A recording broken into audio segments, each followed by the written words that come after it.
പഴം വെച്ചിട്ട് ഇതുപോലൊരു ഐറ്റം ഇതുവരെ കഴിച്ച് നോക്കിയിട്ടില്ല എന്നുണ്ടെങ്കിൽ ഒരിക്കലെങ്കിലും ഒന്ന് ട്രൈ ചെയ്ത് നോക്കണേ. വളരെ എളുപ്പമാണ് ഉണ്ടാക്കിയെടുക്കാൻ, അടിപൊളി ടേസ്റ്റുമാണ്. ഒരു പാനിലേക്ക് 1.5 ടേബിൾ സ്പൂൺ നെയ്യ് ഒഴിച്ച് കൊടുക്കാം. മെൽറ്റായിട്ട് വരുമ്പോൾ അതിലേക്ക് 1/2 കപ്പ് തേങ്ങ ചിരകിയത് ചേർത്തിട്ട് ജസ്റ്റ് ഒന്ന് ആയി വരുന്ന സമയത്ത് മധുരത്തിന് വേണ്ടിയിട്ട് 2 ടേബിൾ സ്പൂൺ പഞ്ചസാര ചേർത്ത് കൊടുക്കാം.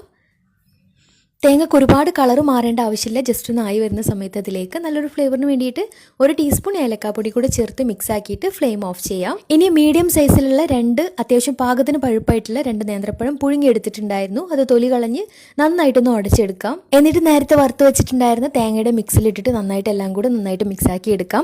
തേങ്ങ വറുത്തെടുക്കുന്ന സമയത്ത് നട്ട്സ് ഒക്കെ ഉണ്ടെങ്കിൽ നട്ട്സും കൂടെ ചേർത്ത് വറുത്തെടുക്കുകയാണെങ്കിൽ ഒന്നും കൂടെ ടേസ്റ്റി ആയിരിക്കും കേട്ടോ. നന്നായിട്ട് മിക്സ് ആക്കി എടുത്തു കഴിഞ്ഞാൽ ഇനി കട്ട്ലേറ്റിൻ്റെ ഷേപ്പാക്കി എടുക്കാം. നമുക്ക് ഇഷ്ടമുള്ള ഷേപ്പിലാക്കി എടുക്കാം കേട്ടോ. എന്നിട്ട് ആദ്യം കുറച്ച് മൈദ കുറച്ച് വെള്ളത്തിലൊന്ന് ലൂസാക്കി കലക്കിയെടുത്തിട്ടുണ്ട്. അതിൽ ഓരോ സ്നാക്കും അതിലാദ്യം മുക്കിയിട്ട് ബ്രെഡ് ക്രംസിലൊന്ന് കോട്ട് ചെയ്തെടുക്കാം. ഇനി നല്ല ചൂടായിട്ടുള്ള എണ്ണയിലിട്ടിട്ട് ഫ്രൈ ചെയ്തെടുക്കാം.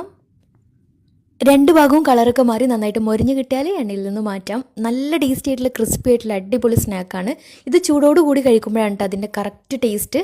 അപ്പോൾ അങ്ങനെ തന്നെ കഴിക്കുക. ഇഷ്ടമായിട്ടുണ്ടെങ്കിൽ ലൈക്ക് ചെയ്ത് ഫോളോ ചെയ്ത് സപ്പോർട്ട് ചെയ്യാൻ മറക്കരുത്. താങ്ക്